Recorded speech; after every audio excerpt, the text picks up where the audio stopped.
मराठा समन्वयक आंदोलक आणि अभ्यासक डॉक्टर संजय लाखे पाटील आपल्याबरोबर आहेत। लाखे सर, ज्या पद्धतीने GRची चर्चा झाली, 2 दिवस मंथन झालं, आता थेट मुख्यमंत्र्यांनी सांगितलं की तो सरसकट GR नाही। आता जरांगे पाटलांचं म्हणणं आहे की मराठवाडा आणि पश्चिम महाराष्ट्र सरसकट कुणबीमध्ये आला।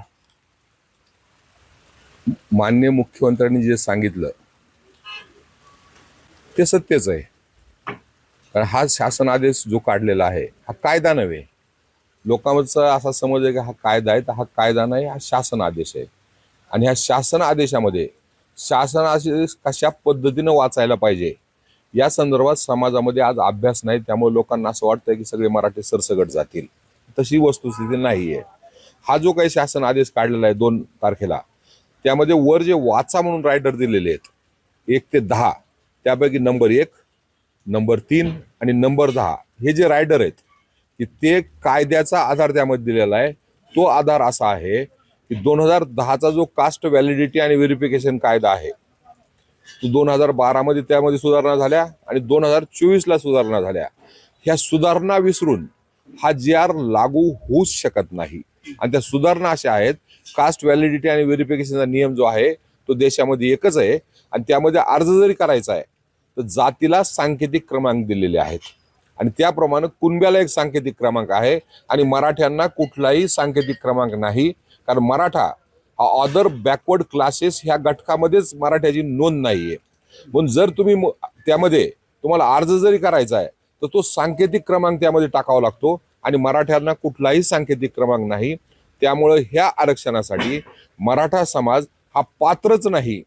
जो कुणबी आहेत जे त्यामध्ये सांकेतिक क्रमांक कुणब्याचा टाकू शकतात आणि तो जुळला तर त्यालाच प्रमाणपत्र मिळेल। म्हणून कालपासून जे माननीय मुख्यमंत्री सांगतायत दुरुस्ती करून ओबीसी समाज अंगावर येऊ नये या दृष्टिकोनातून ते सांगतायत, ते काय मराठा समाजाच्या भल्यासाठी सांगत नाहीत।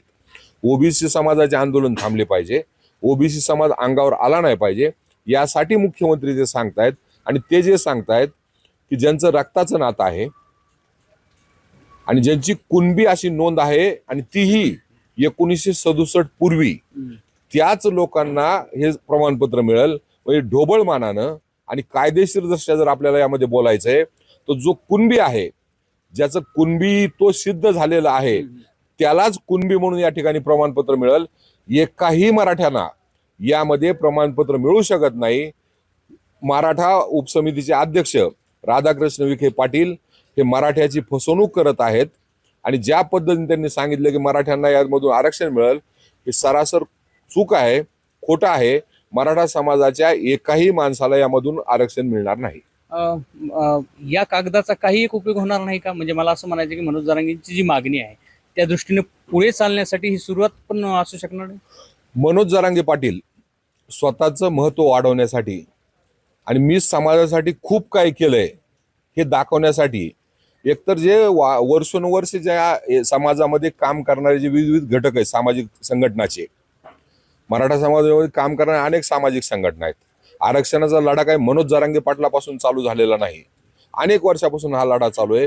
त्यामध्ये राजेंद्र जाते पाटील असतील, किशोर चव्हाण असतील, विनोद पाटील असतील, शिवानंद भानुशे असतील किंवा योगेंद्र केदार असतील, अशा पद्धतीनं शेकडो काम हे हा जगन्नाथाचा रथ आहे।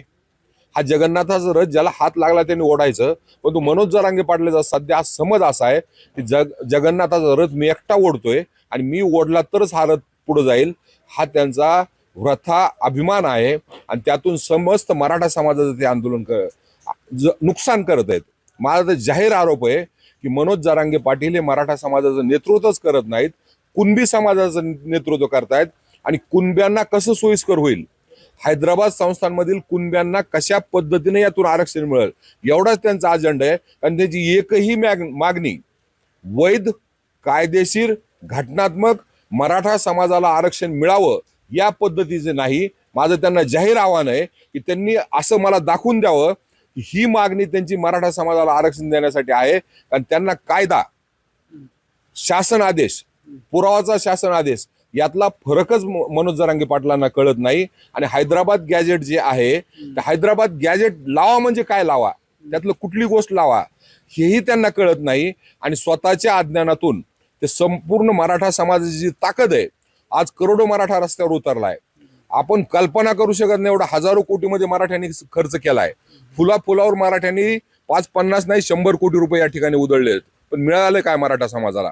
न्यायमूर्ती शिंदे कमिटी जी अपॉइंट झाली राज्यामध्ये, ती केवळ एकनाथराव शिंदे साहेबांना मराठा समाजाबद्दल जी सहानुभूती होती त्यातून न्यायमूर्ती शिंदे कमिटी अपॉइंट झाली.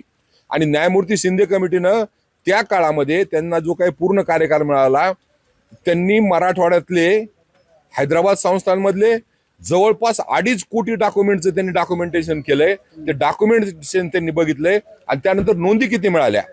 फक्त 46,000 नोंदी ह्या मराठवाड्यामध्ये मिळाल्या आहेत. त्यानंतर त्या नोंदीहून प्रमाणपत्र किती मिळाले? तर हे 2,39,000 प्रमाणपत्र मिळाले. आणि इथून पुढे खरा खेळ चालू होतो की प्रमाणपत्र मिळाले त्यानंतर ह्या GR मध्ये जो काही क्रमांक 1, क्रमांक 3 आणि क्रमांक 10चा रायडर आहे, कास्ट व्हॅलिडिटी आणि व्हेरिफिकेशन चालू होतं. आणि त्यानंतर कास्ट तुमची व्हॅलिडिटी होत नाही, व्हेरिफिकेशन मिळत नाही, म्हणून त्या प्रमाणाला भिंतीवर टांगून ठेवण्याशिवाय कायदेशीर दृष्ट्या कुठेही उपयोग होत नाही. म्हणून त्यानंतर किती लोकांना कायदेशीर दृष्ट्या त्यांची कास्ट व्हॅलिडिटी व्हेरिफिकेशन झालं, तर शासकीय जो आकडा आहे जो कालच प्रसिद्ध झालाय आणि माहिती अधिकाराच्या कायद्यातून तो मागवलाय, 8,300 लोकांचं फक्त कास्ट अँड व्हॅलिडिटी झाली. म्हणजे हा जे काय आंदोलन चालू आहे म्हणतात म्हणून जरांगे पाटील, आणि माझ्यामुळे करोडो लोकांना फायदा झाला. 58 लाख नोंदी आणि 2 कोटी मराठा गेले. 58 लाख नोंदी ज्या आहेत ह्या ज्या नोंदी आहेत 1967 पासूनच्या आहेत. मराठा समाजच नाही, कास्ट व्हॅलिडिटी आणि व्हेरिफिकेशन प्रमाणे जितक्याही लोकांनी आजपर्यंत कुणबी प्रमाणपत्र काढले असतील त्यांची ती नोंद आहे. ती फक्त मराठीच आहे का? नाही.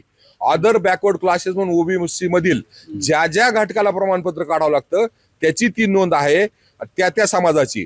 तशी कुणबी समाजाची नोंद आहे राज्यभरातली. त्यामध्ये बबनराव तायवाडे येतात, त्यामध्ये पंजाबराव देशमुख येतात. ते काय म्हणून जरांगे पाटलाच्या आंदोलनामुळे त्यामध्ये आलेत का? काहीही संबंध नाही त्याचा.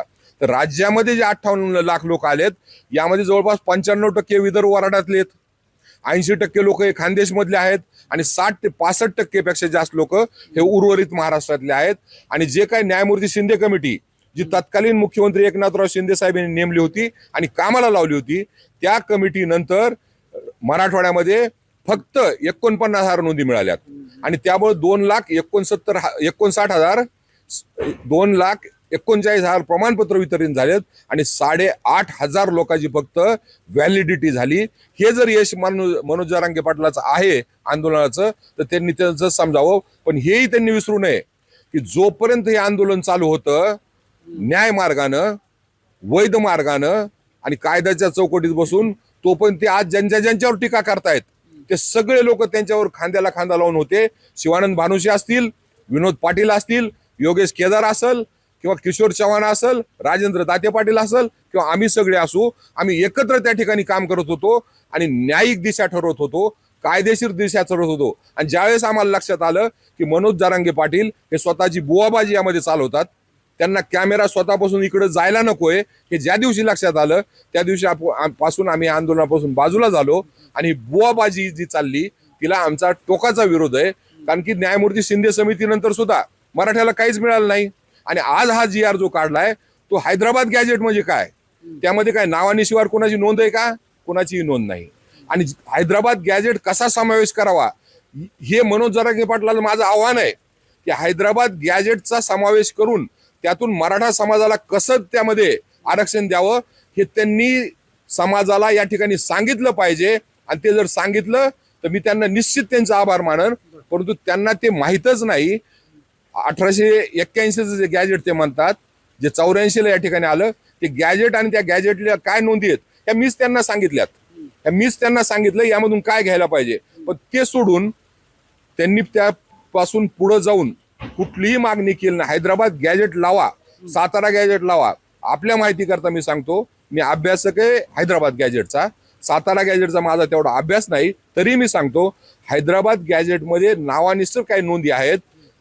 सातारा गॅजेटमध्ये, हैदराबाद गॅजेटमध्ये कुठलीही नावानुसार नोंद नाहीये. हैदराबाद गॅजेटमध्ये एखाद्या गावामध्ये एवढ्या नोंदी आहेत कुणब्याच्या, पण त्या कोण कुणबे आहेत याची नोंद नाही. आणि जर तुम्हाला कास्ट व्हॅलिडिटी आणि व्हेरिफिकेशन जायचंय, जो 2 सप्टेंबरचा शासन आदेश आहे त्याप्रमाणे तुम्हाला तुमचा 1967 पूर्वीचा कुणबी असल्याचा, तुमचा नातेवाईक कुणबी असल्याचा ग्रह चौकशीमध्ये कास्ट व्हॅलिडिटी आणि व्हेरिफिकेशन मध्ये सिद्धच करावं लागेल.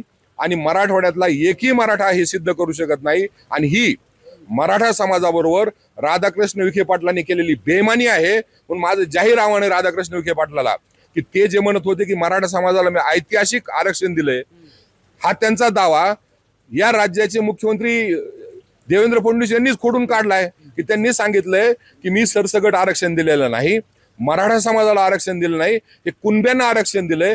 आणि ज्या कुणब्यांना आरक्षण मिळत नाही त्यांच्यासाठी सुटसुटीत पद्धत दिली. म्हणून आपल्या माध्यमातून माझं माननीय मुख्यमंत्र्याला आव्हान आहे की राज्यातील तमाम मराठा समाजाची फसवणूक केल्याबद्दल राधाकृष्ण विखे पाटील यांची मंत्रिमंडळातून तात्काळ हकालपट्टी करा. आणि थोडी जरी नैतिक चाड असेल कैलासवासी विठ्ठलराव विखे पाटलाची, कैलासवासी बाळासाहेब विखे पाटलाची, की ज्यांनी मराठा समाजासाठी प्रचंड काम केलंय, तर विखे पाटलांनी मराठा समाजाची फसवणूक केली पण पहिल्या मिनिटाला राजीनामा दिला पाहिजे. नाही तर दुसरं माझं आव्हान आहे की मी मराठा आहे, असे मराठवाड्यामध्ये जे सगळे मराठा आहेत त्यापैकी एकाही मराठवाड्याचं कास्ट व्हॅलिडिटी आणि व्हेरिफिकेशन त्यांनी करून दाखवावं आणि त्याचं सर्टिफिकेट दाखवावं. विखे पाटलाचा चाकर व्हायला मी त्या दिवशीपासून तयार आहे. पण हे सगळं शासनाने फसवणूक केली की पण जरांगे पाटलांना तर ते ऍक्सेप्ट केलेलं आहे, विजय घोषित केला त्यांनी, गुलाल घेतला. यामध्ये भाग असा आहे की शासनाने जरांगे पाटलाची फसवणूक केली का? नाही. शासनाने मराठा समाजाची फसवणूक केली का? निश्चित केली. जरांगे पाटील हा काय मराठा समाजाचा नेता नाहीये. अखंड मराठा समाज किंवा शिवबा म्हणून ते संघटना चालवतात आणि तिच्या माध्यमातून ते आंदोलन चालवतात. आणि आंदोलन चालवत असताना जे काही चुकीच्या पद्धतीने ते आज आंदोलन चालवतायत आणि मराठा समाजाचं नुकसान करतायत, त्यामध्ये मराठा समाजामधले जे काही घटनात्मक आवाज आहेत, ज्यांचा अभ्यास आहे, कायदेशीरता ज्यांना माहिती आहे, वैधता ज्यांना माहिती आहे आणि बुवाबाजी ज्यांना मान्य नाही, त्या सगळ्यांना टार्गेट करण्याचं काम सूत्रबद्धरित्या मनोज जरांगे पाटील त्या ठिकाणी करतात. तुम्ही काहीच केलं नाही हा त्यांचा आरोप आहे. तुम्ही काय मिळवलं बोलण्यापर्यंत अभ्यासकांनी काय मिळवलं हे त्यांना सांगायचं असेल मग तुम्हाला, तर ज्या दिवशी या राज्यामध्ये आमच्या कोपर्डीच्या भगिनीची हे झाली त्यानंतर जे आंदोलन झालं, तर जालन्यामध्ये आम्ही 15 लाख लोकांचा मोर्चा काढला होता.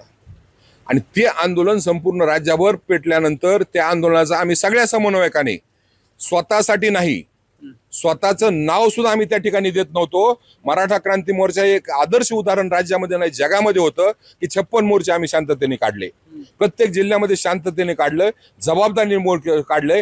आम्ही स्वतःचं नावही कुठं देत नव्हतो, कुठंही दिलं नाही. नेतृत्व कोण करते म्हणून सुद्धा सांगितलं नाही आम्ही. आणि त्यावेळेस राज्य सरकारला आम्ही वाकवलं. 2018 साली SCBC आरक्षण देवेंद्र फडणवीसांनी जे दिलं ते मराठा क्रांती मोर्चा आणि आमच्यासारख्या ज्ञात अज्ञात शेकडो मराठा समन्वयकांमुळे दिले, हे मनोज जरांगे पाटलांनी विसरू नये. त्यानंतर ज्या काही मराठा समाजाच्या सगळ्या मागण्या होत्या, सारथीची निर्मिती झाली ही मराठा क्रांती मोर्चाच्या आंदोलनातून झाली.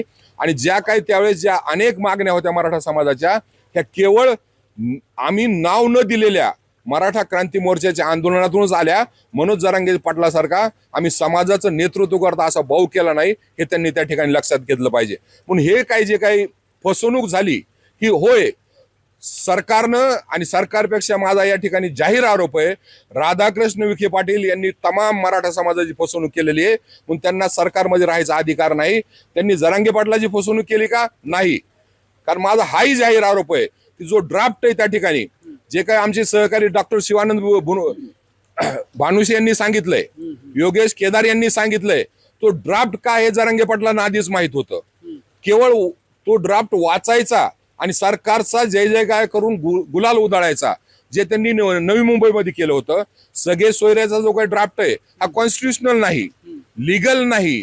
कुठलंही कोर्ट या देशामध्ये किंवा घटना मातृसत्ताक पद्धतीनं तुम्हाला सर्टिफिकेट देऊ शकत नाही, पुरावा देऊ शकत नाही.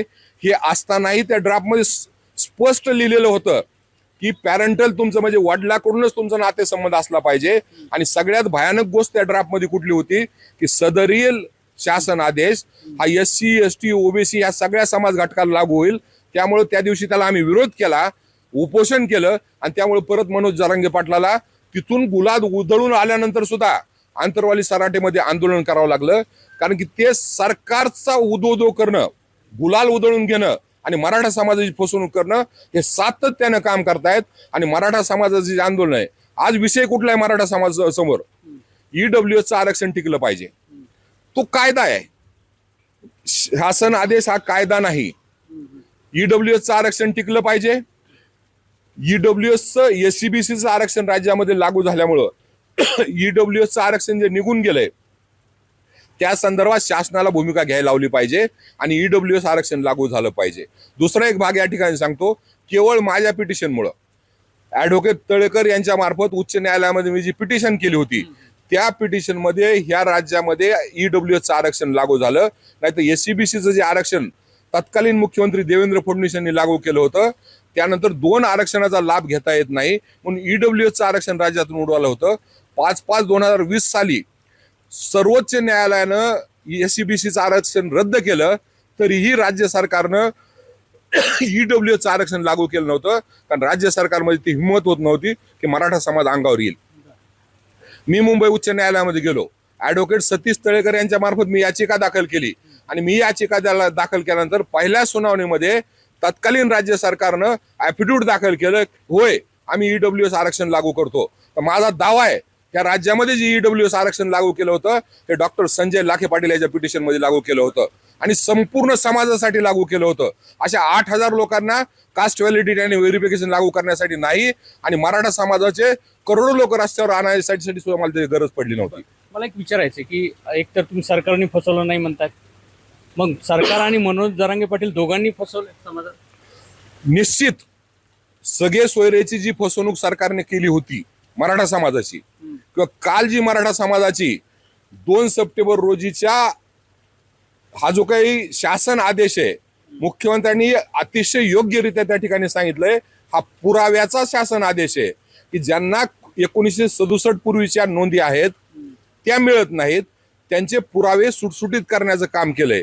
मराठा समाजाला आरक्षण देण्याचं नाही हे माननीय मुख्यमंत्र्यांनी स्पष्ट सांगितलंय आणि हे असताना सुद्धा, हे माहीत असताना सुद्धा मनोज जरांगे पाटलांनी त्या ठिकाणी गुलाल उधळला. त्या दोन्ही प्रकरणामध्ये मराठा समाजाची फसवणूक करण्याचं काम आणि सत्य परिस्थिती मराठा समाजासमोर न येण्यासाठी जे कोणी अभ्यासक आहेत, विचारवंत आहेत आणि त्यांनीच त्या ठिकाणी आझाद मैदानावर बोलवलं होतं. मला बोलवलं असताना सुद्धा मी आंतरवाली सराटीतही गेलो नाही आणि मी आझाद मैदानावर गेलो नाही. हे राज्यातील लोकांना मी सुस्पष्ट सांगतो. त्याचं कारण असं आहे की मनोज जरांगे पाटील सरकारबरोबर आधीच त्या ठिकाणी ड्राफ्ट फायनल करतात आणि नंतर त्या ठिकाणी अभ्यासकाला बोलवतात, वकिलाला बोलवतात आणि चर्चा करण्याचं नाटक करतात आणि समाजामध्ये फसवण्याचं काम करतात. या दोन्ही सगळे सोयऱ्याचा शासन आदेश असेल किंवा कालचा शासन असेल, ह्या दोन्ही शासन आदेशामुळे मनोज जरांगे पाटलांनी जे काही शासनाने फसवणूक केली यामध्ये त्यांचाही तेवढाच वाटा आहे. म्हणून यात मनोज जरांगे पाटलांनी मराठा समाजाची फसवणूक केलेली आहे. आता एक शेवटचा प्रश्न आहे, या प्रकारे ओबीसीतून आरक्षणाची मागणी, जी मूळ आरक्षणाची मागणी, तिला डायव्हर्ट करण्यासाठी का किंवा कुठल्या राजकीय आकांक्षेपोटी का, कुठला एजेंडा हाकण्यासाठी आहे का? नाही, आपण मराठा समाजासाठी काहीतरी करतोय आणि हे आंदोलन दुसऱ्याच्या हातात जायला नाही पाहिजे आणि दुसरे कोणी अभ्यासक आहेत. आता मुळामध्ये मराठवाड्यातील मराठा समाजाला कुणबीमध्ये गेलं पाहिजे ही जी मोहीम आहे आणि ही जी काही चळवळ आहे ती आमचे औरंगाबादचे सहकारी किशोर चव्हाण आणि राजेंद्र दाते पाटील यांची त्यांच्याबरोबर त्यांना मदतीसाठी औरंगाबाद उच्च न्यायालयामध्ये आम्ही याचिकाही दाखल केली होती. आणि किशोर चव्हाण जी चर्चा झाली आमची पहिल्या टप्प्यामध्ये, मी सांगितलं तुम्हाला, आम्ही सगळे एकत्र होतो की मराठा समाजाला आंदोलनामध्ये आता काय घेतलं पाहिजे. तर त्यावेळेस हा विषय घेतला पाहिजे, कारण आरक्षणाचा विषय हा फक्त मराठवाड्याचाच आहे हे त्या ठिकाणी आमच्या लक्षात आलं आणि ते पुढे जाण्याच्या दृष्टिकोनातून हा विषय घेऊ असं आमचं ठरलं आणि त्यामुळं मराठवाड्यातील मराठा समाजाला आरक्षण मिळालं पाहिजे. मराठवाड्यातील मराठा समाज हा कुणबी आहे का, तर निश्चित आहे, पण तो कसा आहे ते मनोज जरांगे पाटलाचा त्याचा अभ्यास नाही. त्यांनी किशोर चव्हाण असतील, राजेंद्र पाटील असतील, इतर जे सगळे अभ्यासक आहेत यांना बाजूला सारलं. त्यामुळे त्यांना नेमकं आजही सांगता येत नाही. आणि 2081चा हैदराबाद गॅजेट, 84चं गॅजेट, 2001चं गॅजेट का 2021चं गॅजेट, यामध्ये त्यांचं सगळं या ठिकाणी त्यांचा वैचारिक गोंधळ उडून गेलेला आहे. कारण त्या ठिकाणी कायद्याचा अभ्यास त्यांचा नाही आणि कुणाकडून समजून घेण्याला ते तयार नाहीत. ज्या पद्धतीनं त्यांनी सध्या भूमिका घेतलेली आहे, मी अभ्यासकाचं ऐकणार नाही, वकिलाचं ऐकणार नाही आणि सरकारमधील जे काही मिडलमॅन आहेत त्या मिडलमॅन बरोबर बसून ते या ठिकाणी एक शासन आदेश तयार करतात. जो काही नवी मुंबईमध्ये शासन आदेश तयार केला होता सगळे सोयऱ्याचा, तत्कालीन सामाजिक न्याय विभागाचे सचिव सुमंत भांगे यांच्याबरोबर त्यांनी केला होता आणि त्या माध्यमातून मराठा समाजाची फसवणूक झाली. आणि कालचाही जो शासन आदेश आहे हा अशाच पद्धतीने काढला होता की सरकारला यामधून सूट पाहिजे होती आणि मराठा समाजासाठी मी खूप काय करतोय म्हणून हे आंदोलन माझ्याच हातात राहिलं पाहिजे हा मनोज जरांगे पाटलाचा आग्रह आहे. त्यामुळे ते सातत्यानं अशी भूमिका घेतात जी मराठा समाजाच्या हिताची नाही आणि हैदराबाद गॅजेट त्यांना कळलेलंच नाही. कुठेतरी हे आंदोलन हे व्यक्ती केंद्रित करून सरकारसाठी फायद्याचे आहे? निश्चित मनोज जरांगे पाटलाचं आंदोलन उभं राहिलं नाही किंवा मनोज जरांगे पाटलाला सपोर्ट देऊन जर उभं केलं नाही तर देवेंद्र फडणवीस राज्यामध्ये 3 महिने सुद्धा मुख्यमंत्री राहू शकत नाहीत. मनोज जरांगे पाटलांनी हे लक्षात घेतलं पाहिजे आरक्षण जे मिळणार आहे हे वैधानिक पद्धतीनं कायद्याच्या पद्धतीनं घटनेप्रमाणे आणि सर्वोच्च न्यायालयाचे जे काही निवाडे आहेत त्यामधूनच मिळणार आहे. आणि हे कुणबी प्रमाणपत्र जे मराठवाड्याला मिळालेत ते 1967च्या पूर्वीच्या नोंदीचा जो कायदा आहे त्याप्रमाणे मिळालेत. तत्कालीन सरकारने काही वेगळा कायदा केला होता का? बिलकुल नाही. फक्त त्या नोंदी शोधण्याचं काम सरकारने केलं. पण तरीही वैयक्तिक जोपर्यंत मी अर्ज करत नाही मला कुठलंही कास्ट व्हॅलिडिटी आणि व्हेरिफिकेशन मिळत नाही ही वस्तुस्थिती आहे. म्हणून देवेंद्र फडणवीस यांना जर या राज्यामध्ये नेतृत्व करायचंय तर कुणीतरी एक मराठा समाजाच्या माणसाने, मराठा समाज हा गावगाव पसरलेला समाज आहे, ह्या राज्यातला मेजर समाज आहे, ह्या समाजानं सातत्यानं शिवाय दिल्याशिवाय फडणवीसाची लिडरशिप उभी राहत नाही. म्हणून राज्यातले जे काही सगळे मराठा समाजातले नेते आहेत यांना कमी करण्याचं, सातत्यानं शिवाय देण्याचं, त्यांचं जे काही समाजामध्ये योगदान आहे गेल्या 70 वर्षापासून, शरद पवार साहेबांचं योगदान नाही का? एकनाथ शिंदे साहेबांचं योगदान नाही का? किंवा इतर जे मुख्यमंत्री झाले विलासराव देशमुख असतील, यशवंतराव चव्हाण साहेब असतील, यांचं योगदान नाही का? निश्चित योगदान आहे. परंतु हे योगदान असताना सुद्धा जर एखाद्या मायनॉरिटीच्या माणसाला आपण सातत्यानं शिवाय दिल्या त्याचं नेतृत्व उभं राहतं. आणि फडणवीसाचं नेतृत्व जे उभं राहिलं गेल्या काही वर्षामध्ये आणि ठळकपणे गेल्या 2.5 वर्षामध्ये, तर त्याचे जे पूर्ण श्रेय आहे हे मनोज जरांगे पाटलाचं आहे. कारण हे उभं राहिल्यामुळं त्या ठिकाणी जो काही त्यांचा ग्रुप आहे त्या ग्रुपमध्ये एक चर्चा चालवली जाते की बघा मराठा समाज फडणवीसच्या मागे आहे आणि फडणवीस ठामपणे उभे आहेत. त्यामुळे राज्यातला जो इतर समाज आहे हा मराठा समाजाच्या विरोधात गेला जे यापूर्वी कधी नव्हतं. मराठा तो जो छत्रपती शिवाजी महाराजाच्या जी काय घालून दिलेल्या 18 पगड जातीला एकत्र घेऊन जाणं तो मराठा समाज, आणि त्या मराठा समाजाला आता समाजातून वेगळं पडण्याचं काम, हळूहळू त्याला मायनॉरिटीमध्ये नेण्याचं काम जो RSSचा अजेंडा आहे त्या पद्धतीनं मनोज जरांगे पाटील तो अजेंडा चालवत आहेत. एकनाथ शिंदे असतील, छगनराव भुजबळ असतील किंवा ओबीसी समाजाचे इतर नेते असतील यांना सातत्यानं वैयक्तिक शिवाय देतात ते, आणि त्यातून इतर समाज एकवटतोय आणि मराठा समाज हा एकटा पडत चाललाय राज्यामध्ये आणि मराठा समाजाला त्यातून काही मिळत नाही. ह्या शासन आदेशातून मराठा समाजाला काहीच मिळालं नाही. पण तेच देवेंद्र फडणवीसांनी संविधान चौकामध्ये नागपूरला ओबीसी महासंघाचं आंदोलन बसवलं आणि त्यांच्या सगळ्या मागण्या मान्य करून टाकल्या, ज्या मागण्या समाजाच्या प्रचंड हिताच्या आहेत. त्याबद्दल मी काल बबनराव तायवाडेचं अभिनंदन केलंय की त्यांनी जे आंदोलन केलं मराठ्यांची भीती दाखवून ओबीसीच्या ताटामध्ये जास्तीत जास्त उभी करणं. आणि एक क्षण असा आला होता की राज्याच्या राजकारणातून छगन संपले होते त्यांच्याच कर्तृत्वानं, पण मनोज जरांगे पाटलांना शिवाय दिल्यामुळं भुजबळ उभे राहिले आणि भुजबळाचं नेतृत्व राहिलं. हे जे काही नेतृत्व आहेत भुजबळ असतील किंवा फडणवीस असतील हे जरांगे पाटलाच्या आंदोलनामुळे उभं राहतात. म्हणून याच्या मागे जी ताकद आहे ही फडणवीसाची ताकद आहे हे आपल्याला विसरता येणार नाही. हे होते डॉक्टर संजय लाखे पाटील. मराठा आंदोलन किंवा मराठा चळवळीसाठी त्यांचं मोठं योगदान आहे.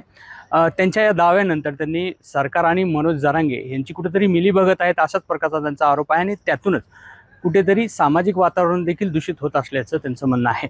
रवी मुंडे, ABP माझा, जालना. ABP माझा, उघडा डोळे बघा नीट.